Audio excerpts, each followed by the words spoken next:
พี่น้องเอ้ยมื้อนี้ก็มากินไก่ปิ้งเพื่อนอาจารย์เกณฑ์เขาเห็นเขาก็ว่าอ้าวกิน เดี๋ยว ก่ นั อก น เกณฑ์พระเจ้าเฮ็ดอีกมื้อนี้ บอกกินก่อน สบายดีเด้อพี่น้องเด้อที่เขาเบิ่งเขาชมนำอบตเพิ่นปิ้งไก่ ไปเห็นมันก็สิว่าอะไรวะมันสิดีเนาะเขาลงไปแล้วเขาบอกว่าอย่างมาถึงเขากินก่อนเปิดนะ ถ้ามันเป็นเขาคิโลมาคิโลจะจบจะบุพังดูมันจะมันคนเดียวว่าจ้ะ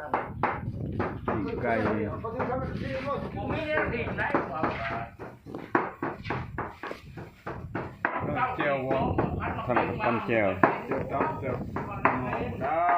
แจ่วกินกับปิ้งไก่ เฮ็ดเจียวเพี้ย แจ่วตับนี่ยังมีน้ำตาลพิเศษอีก หัวลงนะ แบบธรรมชาติ FC ถามมาว่าลูกเมียชุเจ้าไปใช้ก็มีแต่เฮ็ดกินเอง ดู ว่ะ เมียอยู่เพื่อน FC จนถามเป็นห่วงเป็นใยนำทีมงานอบต กินแบบนี้เขาประเทศน้ำไห้บ่ได้ พวกในโสดย่ำไปเด้อ ลูกนี่มันเปิด ย่ำไปเลยโสด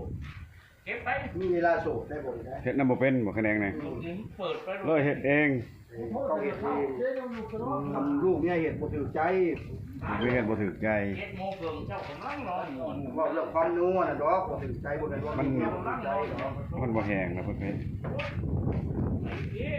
กีด มันต้องได้ไอเดียของตัวเองในการปรุงแต่ง แซ่บซอยพี่น้องอร่อยมาก แซ่บแท้บ่ ๆแซ่บแท้ตัวนี้แซ่บแท้เหลืองน้ำเต็ม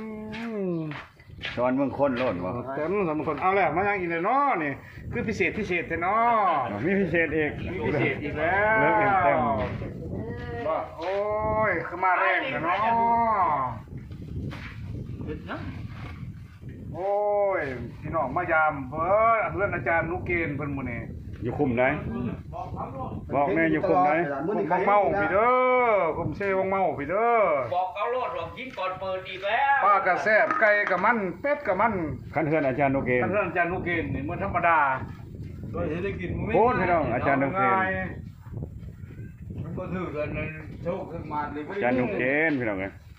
อาจารย์นุเกณฑ์เพิ่นมาแห้งแล้วรอบนี้ได้เจ้าเฮ็ดแจ้วกัน ปลาตัวแต่กินแต่แจวนี่ก็ยัง ยังพอแห้งแล้ว เข้าคุณติ๊บ เพชรแจ้ว เอาสำนีเด้อพี่น้องเด้อ ใช่แล้ว มายามอาจารย์โนเกน ได้ใส่แล้วแหละ นี่เริ่มกิน ขอบอกขอบใจพี่ๆน้องๆทุกคนที่เขาเบิ่งเขาชมนำเนาะสำหรับคลิปนี้เจ้าไว้ซ้ำนี้บ๊ายบาย